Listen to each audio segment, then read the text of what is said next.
পাহাড়ি গ্রামে আজও এক ধরনের স্পেশাল স্ন্যাক্স তৈরি করা হয়।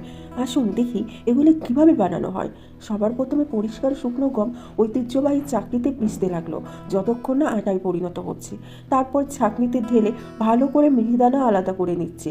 এই আটা যত মিহি হবে ততই স্ন্যাক্স টেস্টি হবে।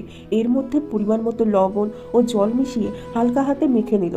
এরপর এই তৈরি হয়ে যাওয়া আটা মেশিনে ঢেলে দিল। এর ফলে মেশিন থেকে পাতলা ও লম্বা আকারের নরম কুরকুরে বেরিয়ে এলো।